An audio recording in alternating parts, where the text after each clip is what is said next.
अस्सलाम वालेकुम everyone, I hope you all are doing great. So आज की जो वीडियो है उन सब गर्ल्स के लिए है जिनके फेस पे पिगमेंटेशन है, डार्क सर्कल्स है, लिप्स के अराउंड इनका डार्क एरियाज है और जब वो फाउंडेशन अप्लाई करती हैं तो इनमें से कोई भी चीज़ हाइड नहीं होती, इवन दो वो कंसीलर जो है वो यूज़ करती हैं।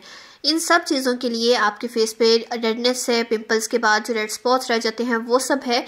इन सब चीज़ों को हाइड करने के लिए, कैंसल आउट करने के लिए कलर करेक्टर्स को यूज़ किया जाता है। कलर करेक्टर्स को यूज़ करने का प्रॉपर तरीका क्या है कि जिस तरह से आप जो है इन सब चीज़ों को हाइड कर सकते हो और अपना फाउंडेशन जो है वो फ्लॉलेस बना सकते हो, जिस तरह से हमें जो है वो टीवी पे नज़र आ रही होती हैं, एक्ट्रेस नज़र आ रही होती हैं, या फिर प्रॉपर जो सैलून्स वगैरह में मेकअप किया जाता है, जो ब्राइडल बेस बनाई जाती है, जिनमें कोई भी हमें स्पॉट नज़र नहीं आता, कोई पिगमेंटेशन नज़र नहीं आती, इवन दो उनकी होती है लेकिन हमें नज़र नहीं आती क्योंकि वो इतने अच्छे से जो है वो बेस जो है वो रेडी करते हैं। तो ये सारी चीज़ों को यूज़ करने के लिए हमें करेक्टर्स चाहिए होते हैं। अब यहाँ पे ये 3 कलर करेक्टर्स हैं जिनके बारे में आप लोगों के साथ शेयर करूँगी कि आप इन्हें यूज़ करने के बाद किस तरह से अपनी फाउंडेशन जो है वो फ्लॉलेस बना सकते हो। 1 बाय 1 हम सब कलर करेक्टर्स का ना यूजेस चेक करेंगे क्योंकि सबसे पहले हमें इस्तेमाल करना आना चाहिए, ये पता होना चाहिए कि कौन सा कलर करेक्टर किस चीज़ के लिए हम जो है वो यूज़ कर सकते हैं। सबसे पहले हम जिस कलर करेक्टर की बात करेंगे वो है ये ऑरेंज कलर करेक्टर, जो कि आप डार्क सर्कल्स के लिए, पिगमेंटेशन के लिए, डार्क एरियाज को हाइड करने के लिए यूज़ कर सकते हो। अब यहाँ पे मैं थोड़ा सा ना डार्क सर्कल्स क्रिएट करने की कोशिश करूँगी ताकि हम फिर अच्छा सा जो है वो डेमो क्रिएट कर सकें। अब कभी कभी ऐसे होता है या फिर मोस्टली ऐसे होता है कि डार्क सर्कल्स इतने ज़्यादा होते हैं कि लगता है कि आंखों के नीचे डार्क सर्कल्स नहीं है बल्कि डार्क सर्कल्स में ना थोड़ी सी आंखें रह गई हैं, इतने ज़्यादा डार्क सर्कल्स हो जाते हैं। फिर जब आप डायरेक्ट फाउंडेशन अप्लाई कर लेते हो कंसीलर अप्लाई करने के बाद, तो कंसीलर लाइट कलर का होता है, जब आप डार्क सर्कल्स पे उसे अप्लाई करते हो तो डार्क एरिया पे वाइट जब कोई चीज़ अप्लाई की जाती है तो अंडर आई आपकी जो है वो ग्रे कलर की हो जाती है। जब इस तरह से करते हो तो आपके डार्क सर्कल्स भी हाइड नहीं होते, जबकि आपकी जो है वो फाउंडेशन बहुत अजीब लगना शुरू हो जाती है, पूरा आपका फेस अजीब हो जाता है इस वजह से। सो डायरेक्टली आपने जो है वो कंसीलर अप्लाई नहीं करना।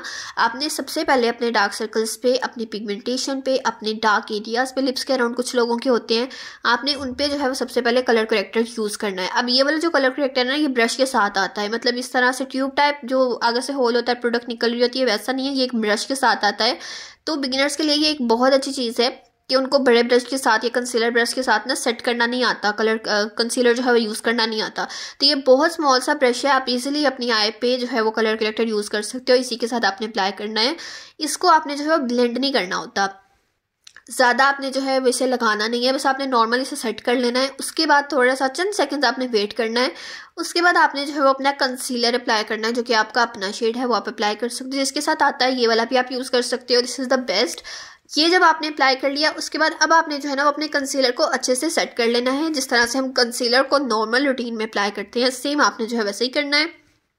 जब आपने ये कर लिया तो उसके बाद अब आपके ना डार्क सर्कल्स बहुत अच्छे से ना हाइड हो जाएंगे, क्योंकि आप कैंसिल आउट कर चुके हैं अपने डार्क सर्कल्स को, अपने पिगमेंटेशन को। उसके बाद आप कंसीलर जब आपने अप्लाई कर लिया तो प्रॉपरली आपके डार्क सर्कल्स जो है वो हाइड हो गए हैं। And now time to apply foundation. अब आप जब फाउंडेशन अप्लाई करोगे और फाउंडेशन को ब्लेंड करोगे तो आपका पूरा फेस जो है ना वो एक कलर का नजर आएगा, यानी कैनवस हमने जो है ना वो प्रॉपर एक सेट कर लिया, एक कलर में आपने सेट कर लिया। वो जो फाउंडेशन लगाने के बाद डार्क एरियाज बन जाते हैं, ग्रे कलर की बेस लगना शुरू हो जाती है, अंडर आई बिल्कुल भी हाइड नहीं होता सही से, अजीब सी एक जो है ना वो फील आती है, वो नहीं होगा। अब आपकी फाउंडेशन जो है वो सेट है, हर तरह से आपके डार्क सर्कल्स, आपकी पिगमेंटेशन सब हाइड हो गया इस कलर करेक्टर की वजह से। तो इस तरह से आप इसे जो है वो यूज़ कर सकते हो। अब बारी आ गई इस वाले कलर करेक्टर की, जिसको ग्रीन कलर करेक्टर भी बोला जाता है। ये वाला कलर करेक्टर जो है ना वो आप रेडनेस, रेड स्पॉट्स या फिर इवेंट से पहले जो पिंपल्स निकल आते हैं, ज़्यादातर रेड कलर के ही निकलते हैं, उनको भी जो है वो आप हाइड कर सकते हो। ये उन सब चीज़ों के लिए। या फिर कुछ लोगों को जैसे फ्लू के बाद रेड नहीं हो जाती है, नोट्स के इर्द गिर्द रेडनेस हो जाती है, वो वाली रेडनेस आप हाइड कर सकते हो। कुछ लोगों के चीक्स बहुत रेड होते हैं और जब वो फाउंडेशन अप्लाई करते हैं तो वो सही नहीं लगता, वो वाली रेडनेस हाइड कर सकते हो आप। इन शॉर्ट आप इस तरह से ना सब कैंसल आउट कर सकते हो इस कलर करेक्टर के साथ। इस कलर करेक्टर को जब आप अप्लाई करोगे तो सिंपली आपने जो है वो, जैसे ऑरेंज कलर करेक्टर के टाइम पे आपने ज़्यादा ब्लेंड नहीं किया, इसको बस अच्छे से लगाना है, चंद सेकंड्स के लिए आपने जो है वो छोड़ देना है। उसके बाद आपने जो है अपना कंसीलर अप्लाई करना है। अब जिस तरह से वो जो इवेंट से पहले एकदम से पिंपल्स आ जाते हैं ना, उनको हाइड करना बहुत मुश्किल लगता है, वो कंसीलर से भी सेट नहीं होते, वो किसी तरह से सेट नहीं होता। तो ये जो ग्रीन कलर करेक्टर होता है ना, ये बहुत अच्छे से रेडनेस सारी जो है ना वो हाइड कर देता है। या फिर जो ब्लू कलर के स्पॉट्स वगैरह बन जाते हैं ना, वो सब भी इन कलर करेक्टर से आप सेट कर सकते हो। उसके बाद अब जो है अब अपना फाउंडेशन अप्लाई करो। अब आपका फाउंडेशन बहुत अच्छे से ना सेट हो जाएगा, आपकी पूरे फेस की लुक जो है ना वो बहुत अच्छी हो जाएगी। तो ये यूज़ था इस कलर करेक्टर का। इस वाले कलर करेक्टर के साथ आप सारे अपने डेड स्पॉट्स, रेडनेस, सब चीज़ें जो है हाइड कर सकते हो। देन आता है ये वाला कलर करेक्टर जो कि कंसीलर है, और नॉर्मली जिस तरह हम कंसीलर्स को यूज़ करते हैं इस वाले कलर करेक्टर को भी हम सेम वे में भी यूज़ कर सकते हैं अपने डार्क सर्कल्स को सेट करने के लिए, लेकिन after using these colour characters. ये कलर करेक्टर हो गया डार्क सर्कल्स के लिए, पिगमेंटेशन वगैरह के लिए। तो ये तीनों कलर करेक्टर्स के यूजेस मैंने आप लोगों को बता दिए हैं। आई होप ये वीडियो आप लोगों के लिए हेल्पफुल रहेगी। So if you like this video, hit like and subscribe button. See you in the next video. Till then, Allah Hafiz.